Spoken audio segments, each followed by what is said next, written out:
నేను కొందరికి నచ్చకపోవచ్చు, నా పని నేను చేసుకుపోతున్నా. కేబినెట్ విస్తరణ నా ఒక్కడి నిర్ణయమే కాదు, కులగణన ఒక బెంచ్ మార్కు. ఎస్సీ వర్గీకరణలో రాజకీయ జోక్యం లేదు. ఢిల్లీలో మీడియాతో సీఎం రేవంత్ చిట్చాట్. ఢిల్లీ పర్యటనలో సీఎం రేవంత్ రెడ్డి ఆసక్తికర వ్యాఖ్యలు చేశారు. మీడియాతో శనివారం నాటి చిట్చాట్ సందర్భంగా ఆయన మాట్లాడుతూ తాను కొందరికి నచ్చకపోవచ్చని, తనను కొందరు అంగీకరించకపోవచ్చని, కానీ తన పని తాను చేస్తున్నానని సీఎం రేవంత్ రెడ్డి అన్నారు. తనను ప్రశ్నించే పరిస్థితి తెచ్చుకోనని స్పష్టం చేశారు.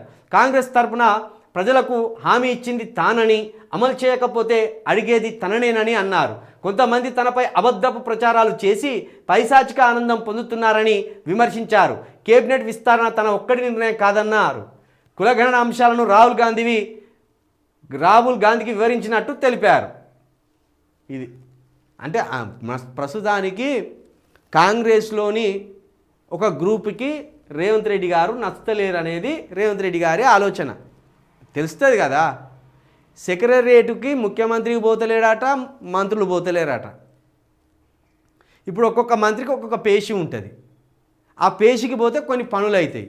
మంత్రులు ముఖ్యమంత్రి అక్కడ లేకపోవడం వల్ల ఈ అధికారులు కూడా పేషికి పోతలేరు. పనులు చేయించుకున్నానికి పోయిన వాళ్ళు మళ్ళీ తిరిగి వెనకకు వస్తున్నారు. ఇట్లా స్తబ్దతగా అయిపోయింది.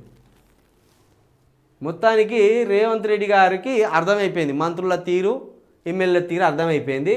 నా ఒక్కడి వల్ల ఇది అయ్యే పని కాదురా అయ్యా, మీరు ఏ బట్టి మొత్తం పాలనే ఆగమైపోయింది, మీరు ఇప్పటికైనా చక్కగా ఉంటే మంచిగా ఉంటుంది అనేది ఢిల్లీ మీడియాను కూర్చోబెట్టి చెప్తాండే. ఢిల్లీలో మన మీడియా కూడా ఉన్నది.